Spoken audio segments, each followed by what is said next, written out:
velvet, cigarettes, and the door left ajar. The first lie in our marriage smelled like smoke from a place that no longer allowed it. I'd been sweeping the lobby of the Rialto, our stubborn little theater with creaky steps and velvet seats that recorded every rumor and dust, when I caught it, spiced tobacco, the kind that clings to a scarf like a second opinion. Mara never smoked. She was the kind of actor who counted almonds, who said things like sleep is skincare, who corrected my posture with 2 fingers and a smile. But there it was, phantom and specific, curling out of the green room like a memory from 1978. I followed it the way you follow a melody you can't name. The green room doors were cracked just enough to see the line of a shoulder and the shine of a water bottle. I heard a laugh, low and private, a laugh that set a table for 2. Theo's voice answered, our director, all charm and collarbones, a man who could get funding with a wink and an anecdote about his tragic childhood dog. I would tell you I was surprised, but surprise is a luxury people in love don't always buy. We buy excuses instead. We pay in advance. I stepped back into the hall, listening to my shoes say I was leaving. I made myself busy with a clipboard. I asked a question about gel frames that didn't need asking. I counted nails. When Mara came out a moment later, cheeks polished, she said she'd been practicing a monologue. The one with the cigarette, she added, and gave me that quick, practiced kiss that lands like a receipt. I held her gaze long enough to see the reflection of myself in it, then looked away first, for once.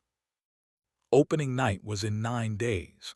The Rialto's cracked crown molding had learned to hold up hope. We were staging a modernized liaisons, dangerous games in silk jackets and sneakers, because Theo believed audiences trusted sin more when they recognized the shoes. Mara was luminous as Valerie, the woman who thinks she's orchestrating everyone else's fall until she trips over her own desire. No one ever falls by accident, Theo had told the cast the first week, adjusting a light as if it were someone's chin. It's choreography. We meet the floor because we started dancing. I ran lights and schedules and errands and all the soft things that snap when you pull too hard. One afternoon, while fetching double-sided tape from wardrobe, I nearly tripped over a human sigh. Elise looked up from a mountain of tulle like she'd been discovered by a camera she hadn't expected. She was the costume designer we'd borrowed from a bigger house uptown, hired on reputation, and a portfolio so alive it felt like it might stand and introduce itself. In person she was smaller than her clothes suggested, a slim woman with a tumble of hair and eyes the color of a promise. "Sorry," I said, "I didn't mean to." "To see me wrestling a corset back to the 19th century, she smiled, lifting her chin. "It's not embarrassing if it pays my rent." "I came for tape," I said, and then, because the air between us seemed to prefer truth, I added, "and maybe to breathe something that isn't a lie." Elise's hands went still on the garment. "Is it that loud?" she asked gently. "I can hear it from the lobby," I said, "and I don't have great hearing." She studied me as if choosing a thread, Theo or Mara. "Both," I said, surprising myself with how natural it felt to say it out loud in the seamstress-scented quiet. Sometimes he places a hand at the small of her back when he's giving a note, like he's claiming the scene. Sometimes she laughs with all her teeth. She only does that when she's terrified or thrilled. "I thought I imagined it," Elise said. She peered toward the door like it might learn to blush. "He's my boss on paper. On stage, he's a magician who expects applause before the trick. I kept hopping I was just interpretive." "You design clothes that say more than people do," I said. "You're not wrong." Something softened. She exhaled and set the corset aside. "Do you want to watch with me?" she asked. Not in the cheap seat way, in the let's be certain before we decide what kind of people we are way. I nodded. We set our trap with the courtesy of professionals. No confrontation, no theatrics beyond the ones that pay. Elise knew the building better than I did by the end of the week. She showed me the narrow catwalk above the green room where, if you lay on your stomach and listened, you could hear ambition breathe. She found a slit in the curtain that offered a sly view of the wings. She taught me the wardrobe room existed in the building's blind spot, the last place anyone thinks to knock. We didn't talk about why she cared so much. I didn't ask if Theo was her past tense or her future she decided against. It was enough that her eyes flinched sometimes when he laughed. It was enough that she flinched less when I did. Thursday afternoon, after a stumble-through that landed like a prayer with its shoes on, Elise tugged my sleeve and brought me to wardrobe with a seam ripper clenched between her teeth. She reached behind a rack of suits and pressed a panel the way you'd coax a lover's spine. A narrow utility door side open. "Rat trap," she said. "Or secret," she added, when the corridor wove toward the green room, paralleling it like a rumor. There was a thin grate halfway down. Through it, the room unfurled. Sofa, mirror lights, a forgotten mug with lipstick too red for our color palette. We lay side by side on cool concrete, not touching. The grate fed the room to us in stripes. My heart performed. Her breath was a metronome. For a while there was only the sound of makeup brushes negotiating with faces and the chorus of zippers. Then the room cleared, as it always does before a certain kind of decision. The door opened. Theo entered with the confidence of a man who thinks an entrance is an answer. He didn't look around, of course he didn't. People who are sure forget rooms have eyes. Mara slipped in behind him, closing the door with that careful little click women learn from survival. They stood too close to the mirror, two people permissioning their hands with silence. Theo said something I couldn't hear. Mara's throat worked around a word I didn't want to guess. He reached for her wrist and she didn't move away. Time made itself obvious. Elise's fingers found mine without any preface. It wasn't a grab. It was a reach in the dark when you hear a sound and need to know you're more than one.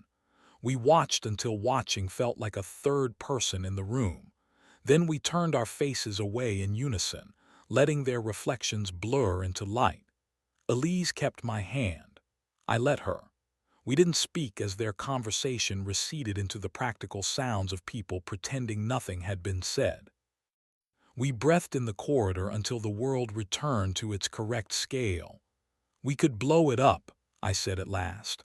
"March in, make the kind of scene that makes good gossip." "We could," Elise said, "but then we'd become the story. I don't want the theater to remember me like that. Or you." She squeezes my fingers.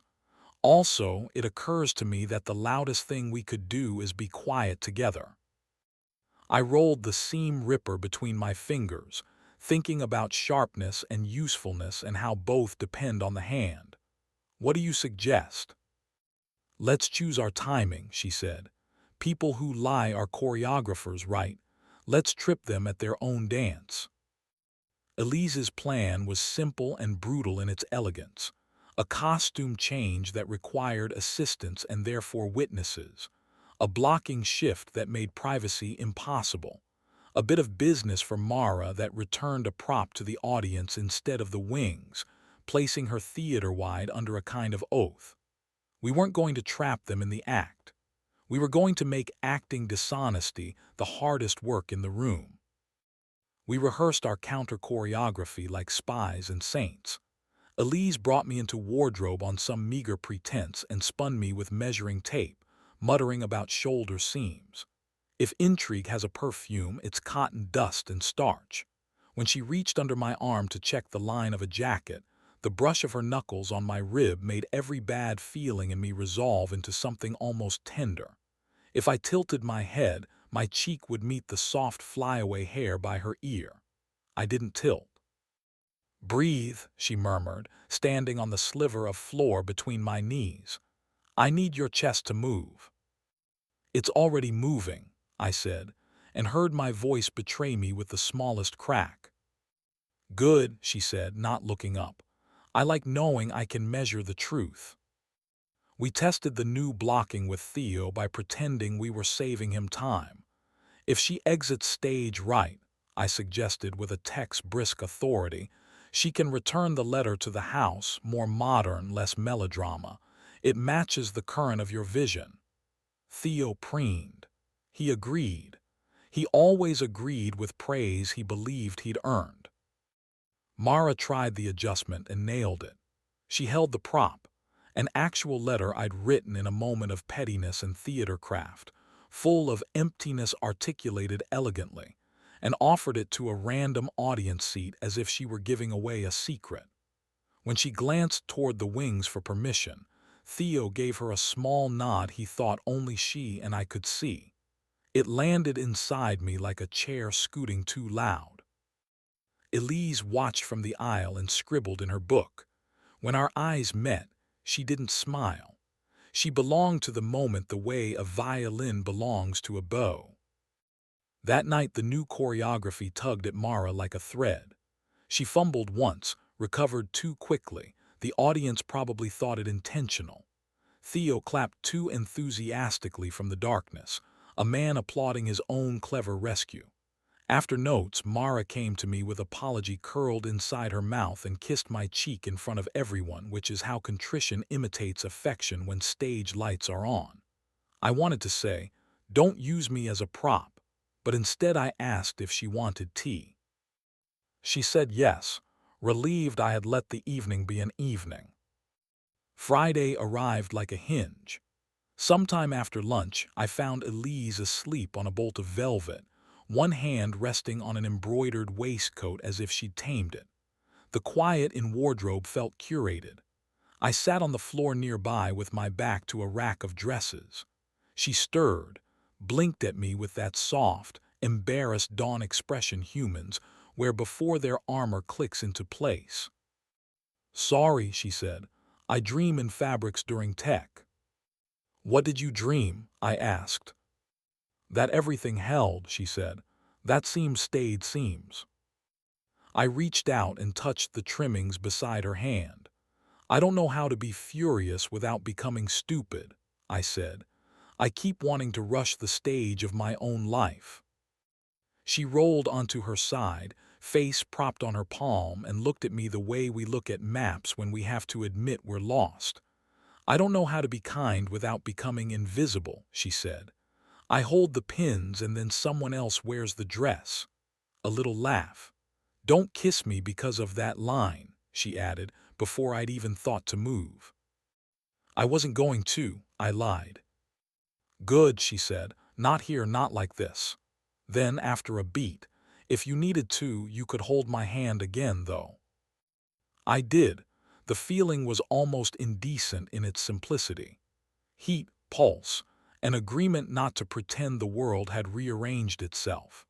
Her thumb made an absent-minded circle on my skin, and every thought I'd been carrying lay down to rest. Our trap worked because it wasn't a trap. It was a mirror. Opening night, the house was full. Regulars in good scarves, students in thrifted blazers, couples holding programs like fragile plans. The Rialto trembled with the gorgeous arrogance of a room about to receive a story.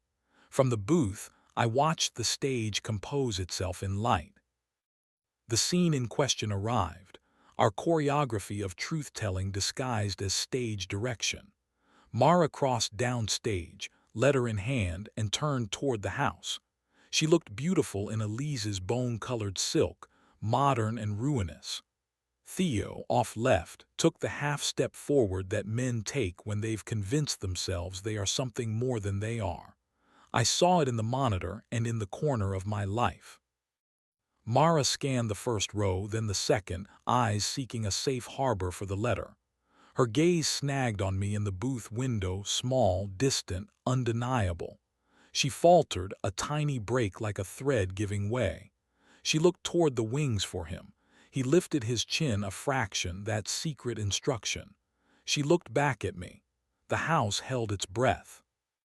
And then she did something I did not expect. She raised the letter to her own lips and kissed it, the softest contact of mouth to paper, as if she were sealing it for the first time.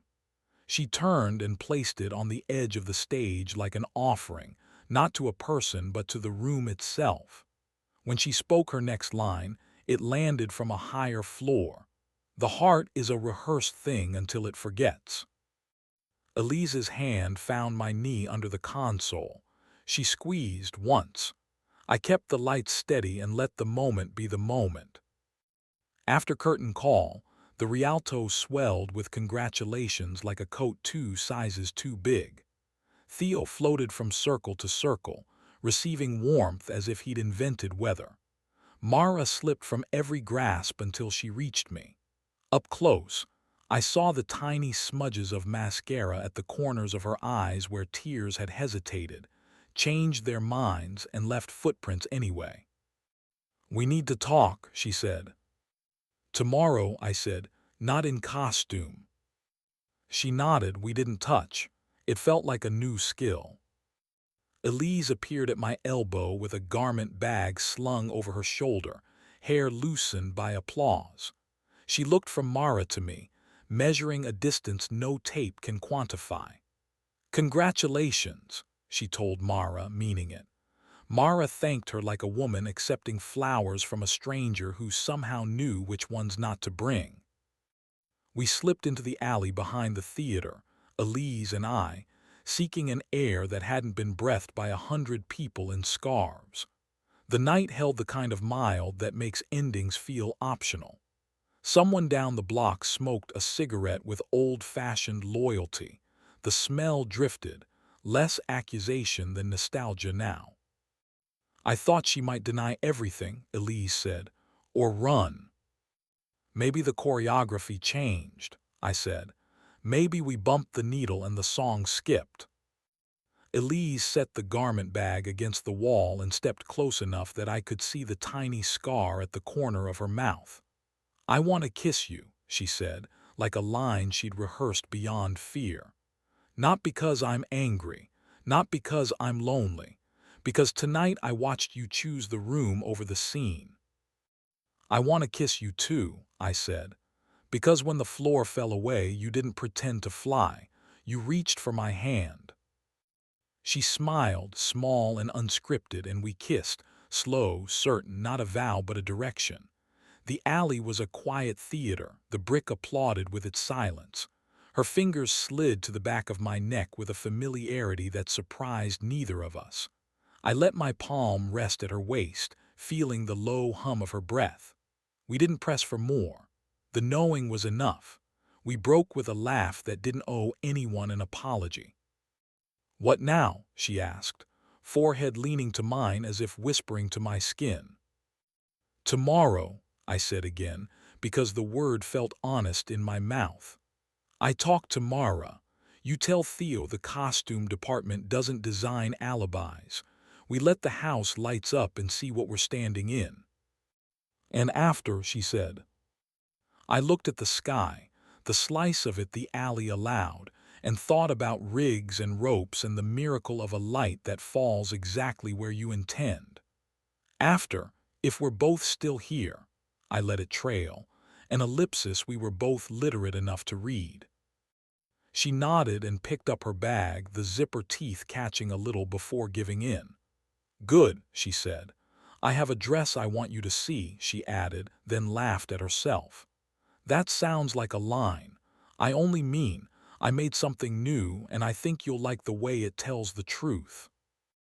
We walked to the corner where the street decided whether to be a boulevard or a secret.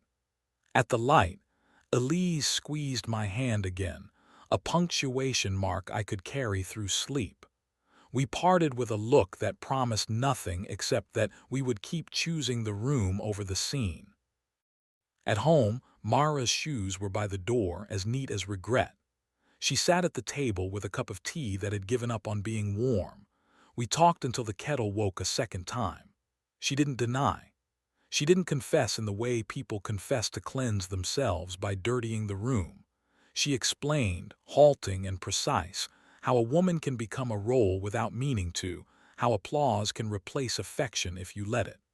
I told her when I had started counting our spoons and not our blessings. We were kind, which hurt more and better than cruelty would have.